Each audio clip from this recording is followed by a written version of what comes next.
Hello बच्चों, जो अपना लास्ट लेक्चर था उसमें हमने इंटरनल रेजिस्टेंस क्या होता है, factors on which internal resistance depends बताया था और हमने इंटरनल रेजिस्टेंस की एक्सप्रेशन फाइंड आउट किया था। उसके ऊपर मैं एक दो क्वेश्चन करवा रहा हूँ, आप देखेंगे। बच्चों, एक सेल है जिसका ईएमएफ ई है और इसका इंटरनल रेजिस्टेंस आर है।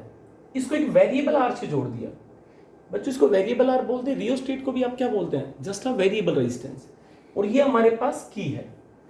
तो यहाँ पे क्या क्या जो रेजिस्टेंस लेस है, ये वायर हमारा कंडक्टर रेजिस्टेंस लेस है, की का रेजिस्टेंस 0 मान के चल रहे हैं, ई आर और आर। ठीक है।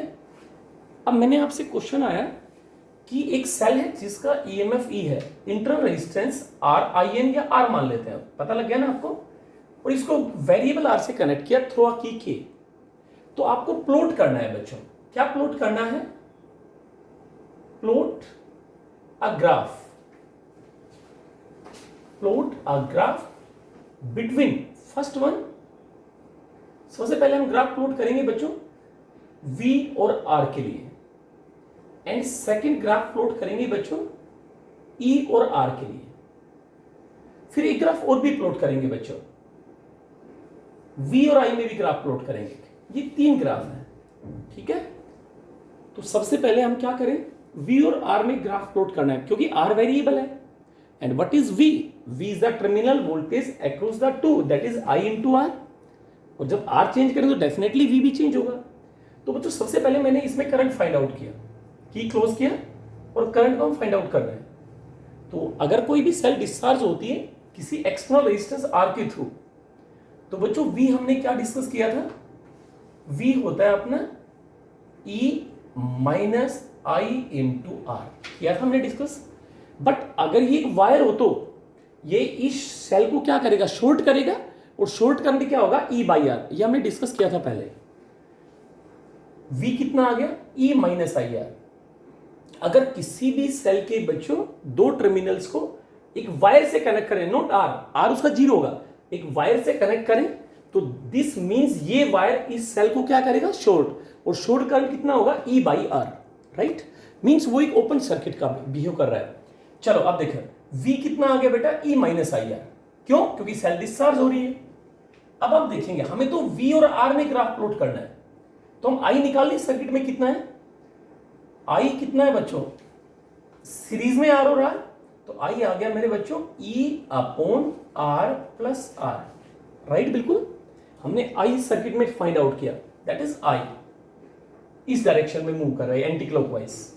ठीक है। अब क्यों ना हम I की वैल्यू यहां पुट कर दे इक्वेशन फर्स्ट में, तो V क्या आता है अपना, E माइनस आई, देखो बच्चों E divided by R plus कितना आता है, R इंटू R। बट अब इस एक्सप्रेशन में देखो, हमें ग्राफ तो प्लॉट करना है V और R में, तो हम क्या करें बच्चों, हम डायरेक्ट एक तो इससे, या हम क्यों ना V is equal to I R भी ले सकते हैं, नहीं ले सकते हैं, क्योंकि टर्मिनल वोल्टेज तो यही होता है, V is equal to I into R. हम क्यों ना यहां पे I की वैल्यू पुट कर दें, E भी यहां से नेगलेक्ट हो जाएगा। देखो V I की वैल्यू पुट करो, E divided by R internal plus R external into R आ गया। क्यों ना मैं नीचे यहां से R कॉमन ले लें, तो कितना आ गया V बच्चों, E R divided by R common आ गया अपना 1 प्लस R बाई R। अब आप देखो R से तो R कैंसिल हो गया, तो this implies V is equal to E divided by 1 plus R divided by R। ठीक है ना। अब एक चीज देखें, E तो फिक्स है, सेल का ईएमएफ फिक्स है। अगर मैं इस R को इंक्रीज करूं, हमारा V कितना आ गया, E सिर्फ हमने क्या किया, I निकाल लिया, I निकाल के V is equal to I R. इसकी नीड है ही नहीं हमें, यहां पे हमने V is equal to I R, पता है हमें आई आर है, I हमारे पास था, R कैन कॉमन लिया हमने, तो V का एक्सप्रेशन आ गया E upon 1 plus R by R. Clear बिल्कुल यहां तक। अब मैं क्या करूं बच्चों, V अपने पास आया है E divided by 1 plus R by R. अब देखो ग्राफ किस में प्लॉट करना है, ये R वेरिएबल है, ठीक है, ये भी चेंज नहीं हो रहा, ये भी फिक्स है। अगर मैं आर को इंक्रीज करता हूं बच्चों, it means R by R क्या होगा बच्चों, डिक्रीज होगा। मींस जो डिनोमिनेटर में क्वांटिटी है, अगर मैं इसको इंक्रीज करूं तो ये पूरी क्वांटिटी क्या हो रही है, डिक्रीज हो रही है, क्योंकि आर बाई आर डिक्रीज हो रहा है। तो वी क्या होगा बच्चों, इंक्रीज होगा, राइट। अगर मैं बोल दूं आपसे if R is equal to R, then V कितना है, R is equal to R, इसको आर को इंटरवल के बराबर लिया तो वी आ गया बच्चों ई बाई टू। चलो, पर आर कितना हो सकता है, अगर मैं आर को इन्फिनिटी लूं, पहले आर को मैं क्या लूं, अब इन्फिनिटी बढ़ाता गया मैं, आर इन्फिनिटी होगा तो वी क्या आएगा, इन्फिनिटी रखते ही बच्चों ये क्वांटिटी तो जीरो हो गई, तो वी क्या आ गया, ईएमएफ के बराबर हो गया कि नहीं हो गया, राइट ना। तो ग्राफ कैसा है आप देखेंगे, करें बच्चों ग्राफ, देखो आप लोग, हमारे पास तीन चीजें आई हैं, वी आर अगर इंक्रीज करते हैं, R increase, R by R decrease, ये डिक्रीज तो वी इंक्रीज, मतलब आर बढ़ाने से वी इंक्रीज होगा। जब आर की वैल्यू आर है तो वी की वैल्यू क्या होगी, ई बाई टू, और जब आर इन्फिनिटी है तो वी ई होगा। बच्चों the graph is like this one is R and this one is V. R increase, आप ध्यान से देखेंगे ग्राफ किस में प्लॉट करना था हमने, वी और आर में।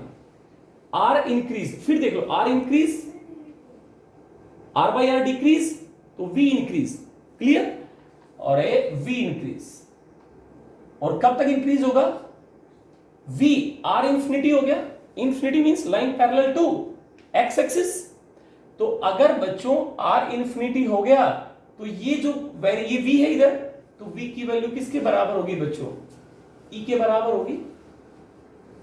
This is a graph between V and R, confirm, clear ना।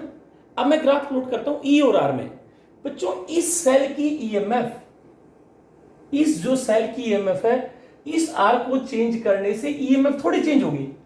तो ई और आर का ग्राफ क्या होगा, ई तो आर का इंडिपेंडेंट होता है, तो ई और आर का ग्राफ कैसे आएगा बच्चों, this one is R, this one is E, and the graph is like this one, मतलब E is independent of R. दो ग्राफ प्लॉट किए, वी और आर, दूसरा हमने ई और आर, थर्ड ग्राफ बच्चों में ई और आई के बीच में प्लॉट करना चाह रहा हूं। क्लियर हो गया बिल्कुल। देखो थर्ड ग्राफ क्या प्लॉट कर रहे हैं, वी और आई, मोस्ट इंपॉर्टेंट ग्राफ है बच्चों, the graph between V and I. देखो आप लोग, now this is not variable, बस ये दे दिया हमने, एक सेल गिवन है हमारे पास जिसका ईएमएफ ई है, इंटरनल रेजिस्टेंस आर है, क्योंकि करंट ड्रॉ कर रही है तो इंटरनल रेजिस्टेंस डेफिनेटली होगा इसका। एक सेल है जिसका ईएमएफ ई है, इंटरनल आर है, इसको एक आर से कनेक्ट किया, थ्रो अ की के। अब आपको लास्ट मोस्ट इंपोर्टेंट ग्राफ है मेरे बच्चों, वी और आई का ग्राफ प्लॉट करना है। अब पहले तो ये देखो एक जगह इसमें बोर्ड पे, ये सेल डिस्चार्ज हो रही है, चार्ज हो रही है, this cell is discharge through this resistor R. तो अगर कोई भी सेल डिस्चार्ज होती है तो उसका टर्मिनल वोल्टेज हमने क्या पढ़ा रखा है, वी क्या होता है, ई माइनस आई इंटू आर। और अगर ये सेल चार्ज होती तो क्या होता है, टर्मिनल वोल्टेज ईएमएफ को एक्सीड करेगा, ई प्लस आई आर। और अगर ये की ओपन सर्किट हो तो आई जीरो वी ई के बराबर हो। ये तीन केस डिस्कस किया हमने। अब मैंने बोला वी और आई में ग्राफ प्लॉट करना है बच्चों, और उस ग्राफ का इंटरसेप्ट किसको रिप्रेजेंट करा ये देखना है। चलो बच्चों देखेंगे आप, v is equal to E minus I, क्योंकि सेल डिस्चार्ज हो रही है। हम इसको कंपेयर करते हैं, किससे कंपेयर करूं मैं, इक्वेशन ऑफ स्ट्रेट लाइन। चलो करो, y is equal to M X plus C, C intercept है तो इसको ऐसे लिखा, v is equal to minus I R plus E लिख लो बच्चों। देखो अब आप वेरिएशन, y एक्सिस में v आना चाहिए। अब देखो x में करंट आ गया तो स्लोप किसको रिप्रेजेंट करेगा, इंटरनल रेजिस्टेंस को, और इंटरसेप्ट किसको, ईएमएफ को। अब स्लोप कैसा है, नेगेटिव है, means equation of straight line का स्लोप नेगेटिव कब होता है, जब थीटा ग्रेटर देन 90।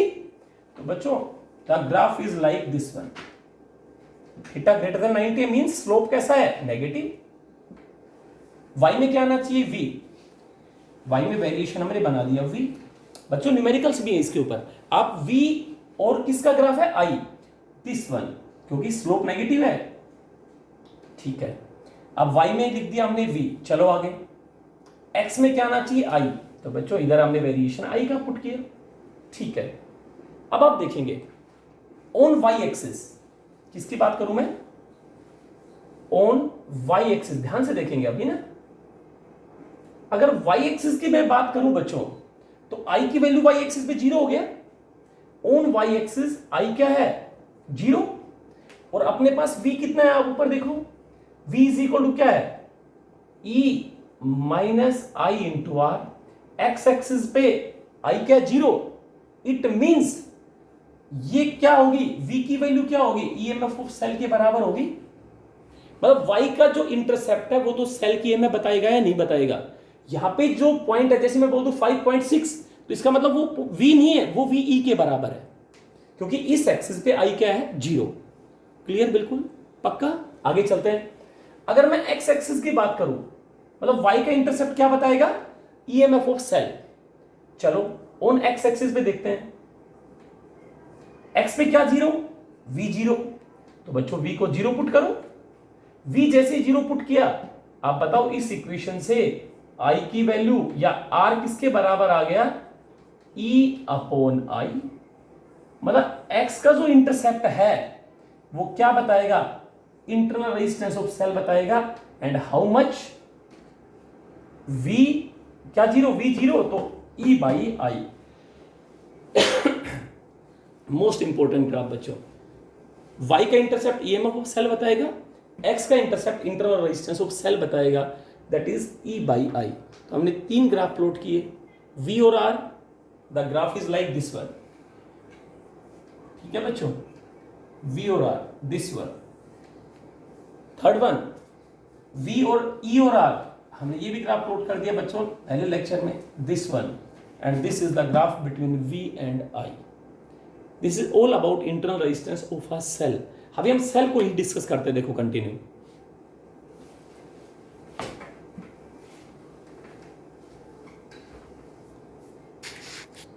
हमने बच्चों सेल का इंटरनल निकाल लिया और ग्राफ किया। अब मैं आपको ग्रुपिंग ऑफ सेल समझाना चाह रहा हूं। क्या बताना चाह रहा हूं मैं, ग्रुपिंग ऑफ सेल्स। तो ग्रुपिंग ऑफ सेल्स का मतलब सेल की अगर ग्रुपिंग करेंगे तो बैटरी कंस्ट्रक्ट होगी हमारे पास। मतलब आज हमें कॉम्बिनेशन ऑफ सेल्स पढ़ाना है, राइट। अगर मैं ये करूं बच्चों, जैसे हमारे पास ये 2 सेल्स हैं, एक सेल ये है जिसका ईएमएफ हमने लिखा बच्चों E1, और इसका जिसका ईएमएफ E1 है, इसका इंटरनल रेजिस्टेंस R1 है। हमने एक और सेल कनेक्ट किया जिसका ईएमएफ E2 है, ठीक है बच्चों, और इंटरनल है मेरे बच्चों R2। तो इसको बोलते हैं बच्चों सीरीज ग्रुपिंग। बच्चों जैसे लाइक रेजिस्टेंस, लाइक कैपेसिटर, हम सेल्स की ईएमएफ को बढ़ाने के लिए, पोटेंशियल को बढ़ाने के लिए, पावर को इंक्रीज करने के लिए ग्रुपिंग ऑफ सेल्स पढ़ा रहे हैं, that is battery, combination of cells. तो सेल को हम 3 तरीके से कनेक्ट करेंगे। मैं जो पहले डिस्कस कर रहा हूं वो क्या कर रहा हूं बच्चों, सीरीज कॉम्बिनेशन ऑफ सेल्स। क्या पढ़ा रहा हूं मैं आपको, सीरीज कॉम्बिनेशन। अब सबसे पहले बात यह आती है सीरीज किस तरह, like resistance, end to end connection of resistance. तो हमने बोला था सीरीज, उसी तरह सेम वे में देखो, minus plus minus plus minus plus, अगर इस तरह से कंटिन्यू चलेंगे, लाइक दिस वन बच्चों, first cell, second cell, third cell, this is the series combination of cells, right. Plus minus plus minus plus minus plus minus, ठीक है, इसको बोलते हैं सीरीज कॉम्बिनेशन। अब मैं सिर्फ 2 सेल लेके समझाता हूं पहले आपको। मैंने ऊपर डायग्राम में देखेंगे, मैंने 2 सेल कंसीडर किया, एक का ईएमएफ E1 है, इंटरनल रेजिस्टेंस R1 है, सेकंड सेल का ईएमएफ E2 है, इंटरनल R2 है। दोनों को सीरीज में कनेक्ट कर दिया। और बच्चों ये जो सेल्स है ना, ये कोई भी एक्सटर्नल रेजिस्टेंस R से कनेक्ट है, मींस ये कंप्लीट सर्किट है। ओपन सर्किट में तो करंट आएगा ही नहीं, तो ये कोई भी एक्सटर्नल रेजिस्टेंस है जो हमने डायग्राम में नहीं दिखाया, आपको खुद समझना है। यहाँ पे कोई भी एक्सटर्नल रेजिस्टेंस है और उसके अंदर से ये सेल करंट ड्रॉ कर रही है, राइट। अब हम दो सेल की बात कर रहे थे। अगर हम दो सेल को इस तरीके से कनेक्ट करें सीरीज में बच्चों, तो उसका इक्विवेलेंट जो ईएमएफ होता है, इक्विवेलेंट ईएमएफ, दोनों सेल्स को ऐड करना है आपको, E1 प्लस E2, और उनका जो R इक्विवेलेंट आएगा उन दोनों को लाइक अलजेब्रा ऐड करना है, R1 प्लस R2, राइट ना, कंफर्म। अगर इस तरह से दो सेल सीरीज में हैं तो उनकी ईएमएफ को ऐड करना है, E1 plus E2, and R equivalent is R1 plus R2। But if we change the polarity of one cell, अगर एक भी सेल की पोलरिटी को चेंज कर दें बच्चों, अगर मैं इसी डायग्राम को ऐसे बना देता हूं, देखो this one is E1, internal resistance is R1, now we change the polarity. अब हो सकता है ऐसे एग्जाम में आता है इसकी पोलरिटी को चेंज कर दिया, like this one is negative and this one is positive and this resistance is R2। Now अगर इस तरीके का कॉम्बिनेशन आता है तो आप इक्विवेलेंट जो ईएमएफ होगा वो बच्चों हमारे पास होगा E1 माइनस E2। बट जो माइंड में रखेंगे आप लोग वो ये रखेंगे कि जो E1 है वो E2 से बड़ा होना चाहिए, राइट ना। मींस जैसे ही पोलरिटी चेंज की ईएमएफ के आगे नेगेटिव साइन यूज किया, बट जो इंटरनल रेजिस्टेंस होगा वो वही रहेगा, R1 plus R2, right. Prove करेंगे इसको, अभी नीड नहीं है यहां पे। अगर दो सेल सीरीज में है तो इक्विवेलेंट मींस हमने इनको इक्विवेलेंट बना दिया ऐसे, like this one, this is the equivalent EMF and this is the R equivalent. तो इक्विवेलेंट क्या हो गया, E1 plus E2, and R equivalent क्या आ गया, R1 प्लस R2।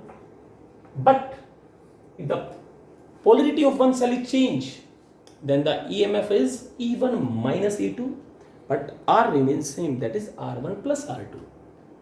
क्लियर। इसी तरह अगर मैं बात करूं बच्चों, n सेल्स ऐसे कनेक्ट है, जैसे मैं आपको बोलता हूं, ये मैंने 5 सेल का एग्जांपल ले लिया, first one, second one, fourth one and fifth one. सारी की सारी सेल्स आइडेंटिकल है, ईएमएफ ई है सभी की। तो आप देख पा रहे हैं ना, देखो plus minus plus minus plus minus plus minus plus minus, it means you can say all the cells are connected in series. और आइडेंटिकल मींस बच्चों सभी का ईएमएफ ई है, इंटरनल आर है, जो हमने दिखाया नहीं, अंडरस्टैंड खुद करेंगे आप, सभी का इंटरनल रेजिस्टेंस आर है बच्चों। तो मैं आपसे पूछूं what is the equivalent EMF and what is the equivalent resistance. तो सारी सेल सीरीज में कनेक्ट हैं, तो इक्विवेलेंट ईएमएफ क्या बताया था, अलजेब्रिक सम है, पोलैरिटी चेंज तो है ही नहीं। तो इक्विवेलेंट ईएमएफ कितना आ गया बच्चों इसका, 5E, और मेरे बच्चों R इक्विवेलेंट कितना आएगा, 5R आ गया। तो हमने इक्विवेलेंट ईएमएफ निकाल लिया, equivalent. But now if I change the polarity of two cells, अगर मैं इन्हीं में पहले वन की पोलैरिटी करता हूं, चलो मैं एक सेल की पोलैरिटी को चेंज करता हूं, ये हो गया बच्चों पोलैरिटी। देखो प्लस माइनस, अब मैंने कर दिया माइनस प्लस। अगर एक सेल की पोलैरिटी चेंज कर दी आपने तो अब इफेक्टिव ईएमएफ क्या हो गया आप खुद देखेंगे। देखो 1E माइनस E, क्या लिखो बोलो, देखो इक्विवेलेंट ईएमएफ कितना होगा, E plus E plus 4E और माइनस E, प्लस 4E आ गया और माइनस E आ गया, मींस 3 आ गया। अगर बच्चों मैं एक सेल की पोलैरिटी चेंज करता हूं तो पहले ईएमएफ थी 5E, अब ईएमएफ हो गई 3, means if I change the polarity of one cell then the EMF of the combination is decrease by 2E। 5 cells थे, एक की पोलैरिटी चेंज की, ईएमएफ तो 2E कम हो गई। So the conclusion is this, if we have a combination of n identical cells, अगर हमारे पास कोई n identical cells है, कितनी सेल्स है, n identical मींस बच्चों सभी का EMF E है और इंटरनल रेजिस्टेंस R है, तो उनका इक्विवेलेंट EMF क्या हो गया, लाइक दिस वन, डायरेक्ट लिखता हूं मैं, इक्विवेलेंट EMF कितना हो गया, n आइडेंटिकल सेल्स का, E1 plus E2 up to n cell NE, और इंटरनल रेजिस्टेंस कितना होगी equivalent, R1 plus R2 n sales है तो NR हो गया, ठीक है। But if the polarity of M cells is change, अब M की वैल्यू क्या हो सकती है, देखो हमने एक की पोलरिटी चेंज की तो EMF 2 ही कम हो गई, पहले 5 थी अब 3 आ गई, 2 ही कम हो। अगर मैं 2 सेल की पोलरिटी चेंज करूं एक बार यहां पे, ये लीजिए, तो देखो प्लस ई माइनस ई तो 4, तो अब इफेक्टिव EMF क्या आएगी, देखो प्लस ई और माइनस 2e, तो ई बचा ना, मतलब एक की पोलरिटी चेंज करता हूं तो EMF डबल डिक्रीज होती है। तो अगर n आइडेंटिकल सेल्स हैं, उनको सीरीज में कनेक्ट किया तो उनकी इक्विवेलेंट EMF n ही थी, इंटरनल NR था। But if I change the polarity of M cells, बच्चों मैंने क्या किया, M वो नंबर ऑफ सेल्स हैं that I change the polarity, M वो नंबर ऑफ सेल्स हैं जिनकी हमने पोलरिटी को रिवर्स कर दिया, जिनकी पोलरिटी को आपने चेंज कर दिया बच्चों, चेंज कर दिया। एक की चेंज किया तो 2e डिक्रीज हुई, तो M की अगर हम M सेल्स को चेंज करें तो EMF कितने से, M से नहीं 2M से डिक्रीज होनी चाहिए। अगर M 1 है, एक सेल की चेंज करें तो EMF 2 डिक्रीज हो गई, 2 सेल की चेंज करें तो 4e डिक्रीज हो गई। तो अब जो EMF वो कितनी बच गई हमारे पास, अब इक्विवेलेंट क्या होगी, NE तो पहले थी, M सेल की पोलरिटी चेंज कर दी तो -2M इंटू E हुई कि नहीं हुई EMF। First n identical cell series में जोड़ा Ne, M की पोलरिटी चेंज कर दी तो मैंने लिख दिया अब इफेक्टिव होगी Ne माइनस 2Me। M वो सेल्स है जिनकी पोलरिटी चेंज हो गई। अगर M को 1 पुट करूं मैं तो देखो आंसर क्या आया, Ne माइनस 2E, मतलब एक की polarity change EMF double decrease, तो M की पोलरिटी चेंज तो EMF is decrease by a factor 2Me, 2M is a factor and M is the number of cells, तो इफेक्टिव EMF क्या होगा बच्चों, N माइनस 2M इंटू बच्चों E, right बच्चों। अब देखो 2 सेल, एक की पोलरिटी चेंज तो N2, एक की पोलरिटी चेंज करो 2 माइनस 2 इंटू 1 तो EMF क्या हो गया 0। 5 सेल पुट करो N5, 2 की पोलरिटी चेंज करो M2, 5E minus 4E, E बचा ना बच्चों। This is the most important point in series combination of cells. एक की पोलरिटी चेंज डबल डिक्रीज, तो M की पोलरिटी चेंज तो EMF is decrease by a factor 2 है, पक्का। अब देखो अगर मैं आपसे बोल दूं इसी को मैं एक्सटर्नल रेजिस्टेंस से जोड़ू तो कितना करंट फ्लो करेगा, तो अब जो EMF यूज करेंगे वो क्या यूज करेंगे, N minus 2M into E, clear बिल्कुल। But internal change no change, internal पहले भी NR था और अभी भी क्या रहेगा बच्चों N into R, right. This is the series combination of sales.